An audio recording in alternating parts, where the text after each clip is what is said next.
Hey guys, today we're just going to take a look at my take on Etho's door trap, and I'm going to show you some of the improvements I've done. So some things you may not notice over the first little part of the video is what I've automated. So if we watch here, when I open the door, everything is auto reset. So unlike the other versions, you don't have to use switches like Etho, and so you can have this trap set up once and you never have to touch it again. So if you were to open both doors, it'll open the trap, drop them in, and then it will close both doors ready for the next victim. So we're just going to take a look at how I did this and what makes it work like this. So first off, this here works the same as Etho's. We have a torch underneath powering this block here, and the redstone goes and powers all these pistons here. So we do this on both sides, and I do this one from the doors. So this here is the same, but over here is the wiring I've done behind.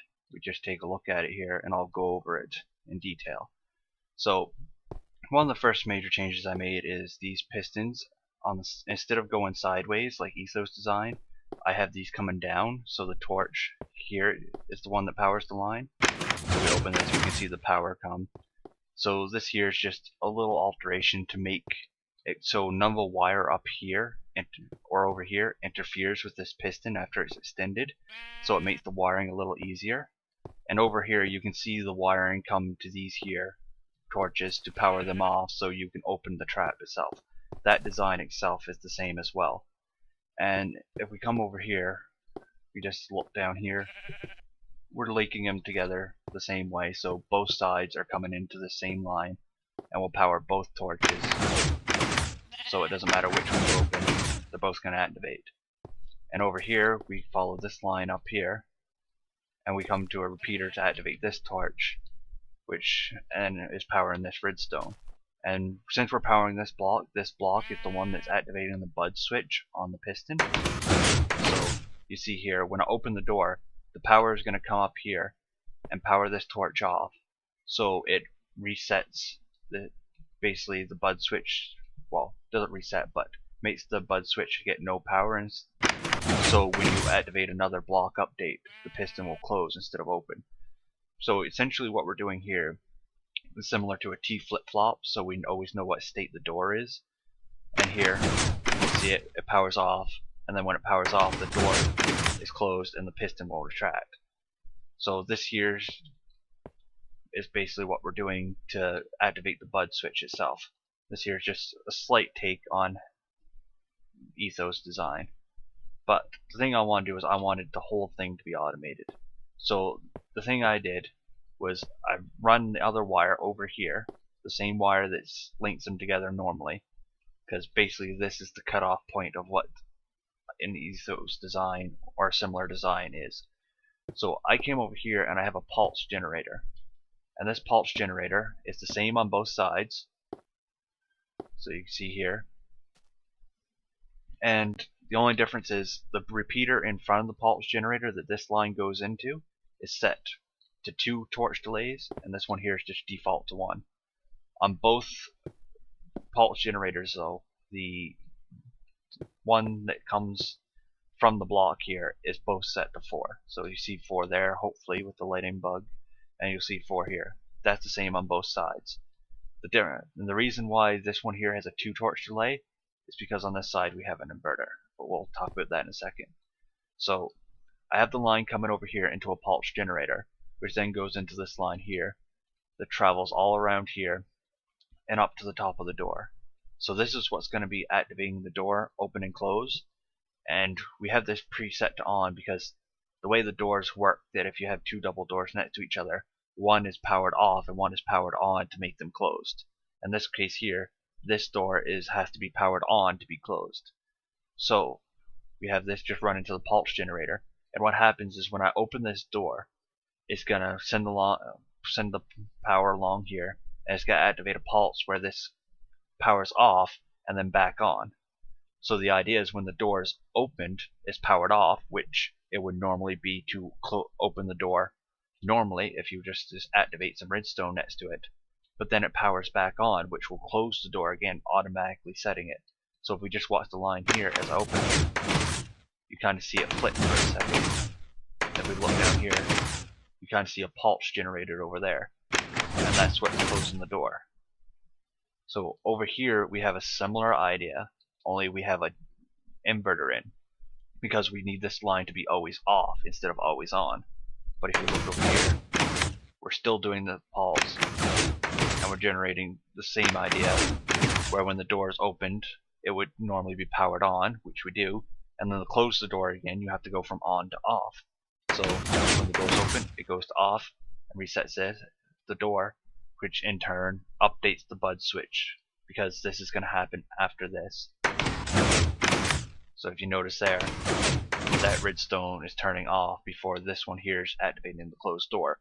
So it's basically this here is activating the bud switch automatically, so we don't have to worry about that.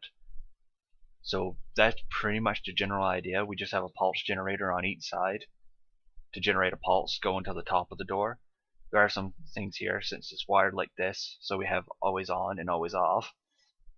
And I have glass on the top of the torch here, so the torch doesn't interfere with the wires going around here. And from that we can look at one other thing I rigged up to the system is from this here I have wire going around here, you'll see from each sides, which is why I have these little sort of triangles so the wire can go underneath. And what this is here is basically a master on and off switch. So what I've basically done is made sure that this wire goes at least 15 length away from the longest one. So the longest one this way would be this side. So I went up here and counted 15 from this one and come down here and put a repeater. So when I power this on, the wire powers on and goes into the system, the 15 blocks, and it'll go into this repeater and this repeater, deactivating the bud switches, which would make the piston close, but they're already closed, so nothing really happens there. Then if we look down here, the reason why it's 15 away is so the power can go into the system, but if you notice, the power is not making it anywhere else. On this side, the shorter side is going to here farthest, and over here is going to here at the farthest. So it basically powers, it's basically the idea is to power these repeaters without powering anything else in the system. So if we were to put this closer, I'd power the whole system and things would start getting really weird. So you see here, nothing happens when that's powered. So you can rig that up to however you want, and that'll be your on and off switch for the whole trap. And this can be run, once you get down here, you can run it whichever way you want. There's no real set way. As long as you go to the direction you want, whether it be left, right, back. So you can have a switch, button, some other logic depending on how you want to do your trap. But that's the general overall look of how I do the trap. We just have the pistons going down instead. We have this wire going the same way, either way. So these here are linked together, the same as Etho's design.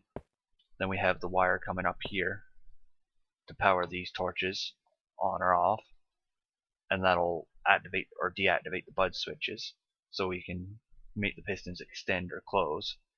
And then we have another wire coming over here for both sides individually. These aren't linked. You could link these to make doors work a little bit differently, but I chose to do it individually. And we come into a pulse generator on each side, with the farthest repeater being set to 4 torch delays on both sides, except the side that has to be powered on constantly has a 2 torch delay on the repeater in front of it. Then we'd run these wires up to the top to the doors, depending on which way. The one that always powered on should always be the top one that goes to the top of the door, while the one that's powered off should always come to the block next here rather than being on top. And then on this side, the difference is we have an inverter before we run the wire up. So that'll reset it, and then if we run these same wires down the sides, we then run it down underneath, and that'll can be a master set off switch as long as you make it 15 from the farthest one. So the farthest one, since I ran it left here, I want it to be 15 from this side. But to run it to this way, then I want it to be 15 from this one. So that's a general overlook of the wiring I did for this. If people want a tutorial on this, I'd be happy to. But thanks for watching, and let me know what you think.